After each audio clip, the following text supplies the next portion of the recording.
Hi girls, welcome. How are you? I'm Sally Ella Horn. I'm a Mind Power mentor, hypnotherapist and meditation teacher. And today what I wanted to share with you are 7 tips for self-love. Okay, now why is self-love so important? You hear it all the time. Well, if you're not living the life of your dreams, it could be that you're not loving yourself enough to allow and accept that life.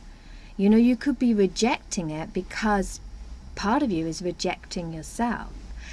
So ask yourself honestly, do you love yourself enough to give yourself that life that you really want, to give yourself those the dreams, to make those dreams come true?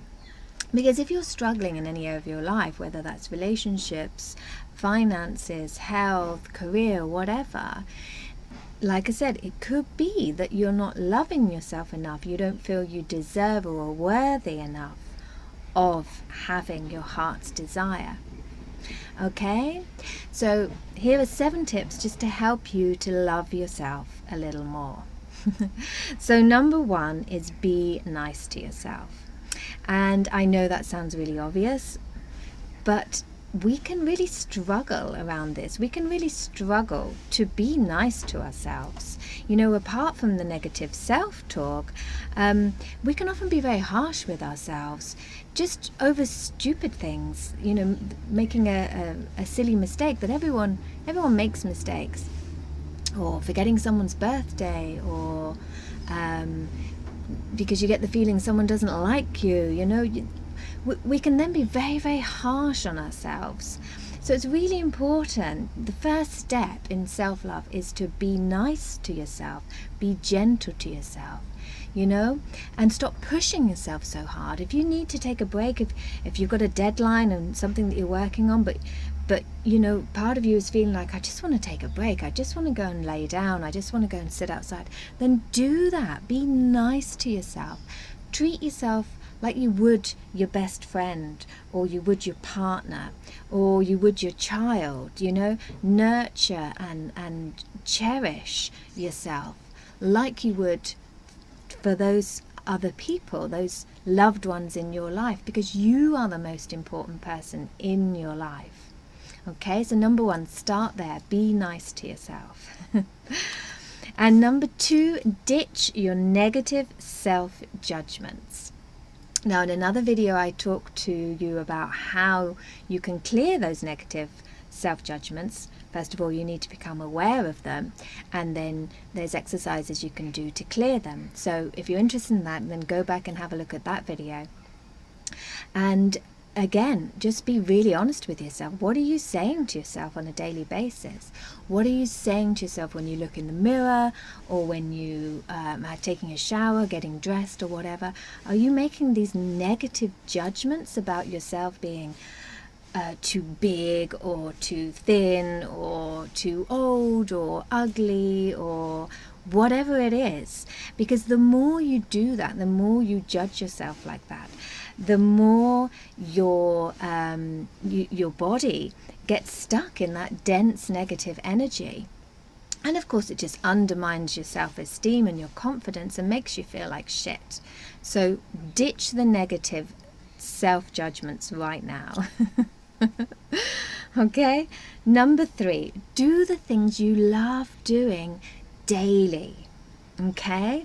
So I encourage you to get in touch with what you love doing, whatever that might be. Gardening, cooking a nice meal, doing your yoga, meditating, spending time with your dogs, your cats, playing with your kids, whatever that is. Make a list of all those practices that you love doing, and make sure that every day you do at least one thing, and you do it without feeling guilty and you let go of every other worry and concern, and just fully embrace it and be in the moment and enjoy it.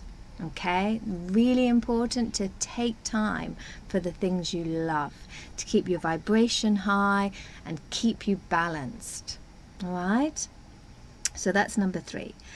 Number 4, focus on what you're grateful for. And again, I'm talking about gratitude. I talk about it a lot, I know, but it's such a high vibration and it's very powerful.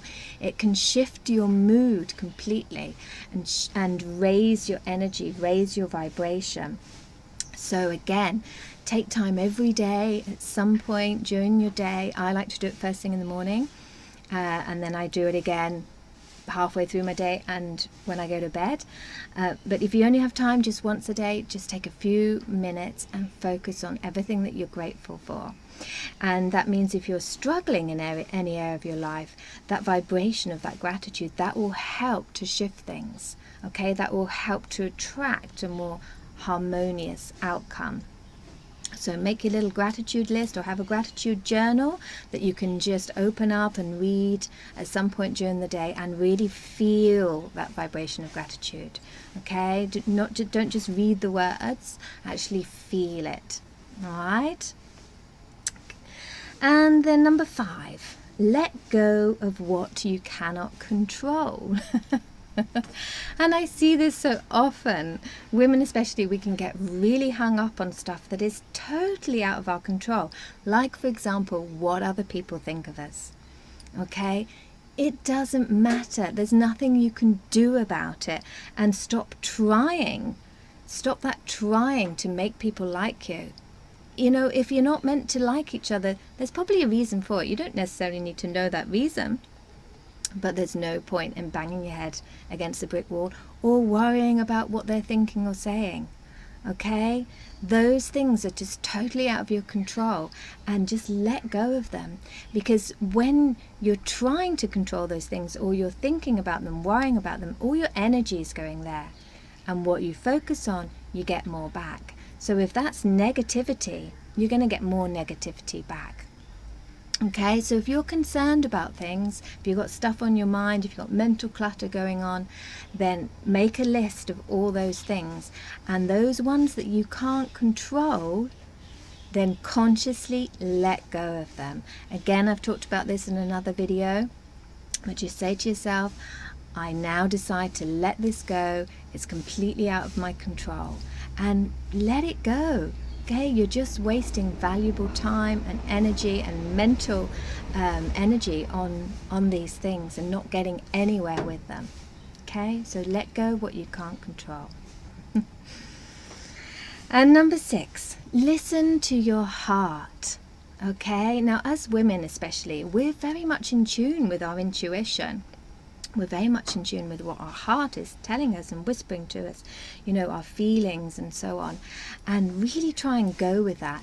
All too often, you know, then the head will come in and that will take over, and we talk ourselves out of what our heart is trying to tell us, and talk ourselves out of what we are feeling. Our feelings are so important, and it's important to acknowledge and accept those feelings. If you've got a feeling that something's not right, then go with that. It probably isn't. Okay, so I encourage you to really listen to your heart more and more, and make that part of your what you're trying to manifest. I'm sure you've got your goals and so on. Make that one of those goals, that to be more intuitive, to be able to hear those callings and those whisperings from your heart, to be able to hear them more clearly and listen to them and act on them. Okay, your heart is never wrong. And number 7, and this is a big one, stop feeling guilty. Oh my God, I see this so often with women. You know, we feel guilty for taking a break in our day. We feel guilty for doing the things we love. I used to get this on my retreats, my yoga retreats. Women would feel guilty that they were going off on a retreat without their partner or without their kids and doing something for themselves. So stop that. Guilt is a really, really low vibration. Okay, so if you're stuck in that, you're going to lower your vibration, and that will manifest in you feeling bad. You know, it'll lower your vibration and your mood. So you will feel shit. So stop doing that. Okay, to truly love yourself, then there's nothing to be guilty for. You know, when you're doing something like taking a break, doing something you love, or going on a retreat. That's an act of self-care. It's an act of self-love, and it's really, really important. So ditch that guilt, okay? Think about the well-known quote that you cannot pour from an empty cup. Okay, it's really important to keep yourself replenished and recharged to be able to deal with all the loved ones in your life and all the other stresses and demands on you, your work, career, home, whatever it is, you know. So stop feeling guilty and enjoy. Take pleasure in those things that you love. Take pleasure in doing those things that you want to do. All right? Okay, so those are my 7 tips for self-love. If you want any more help around this, then please reach out to me. You can leave a comment or email me at info@sallyellahorn.com. All right? I hope this helped, and I look forward to seeing you again really soon. Have a great day wherever you are. Lots of love. Bye.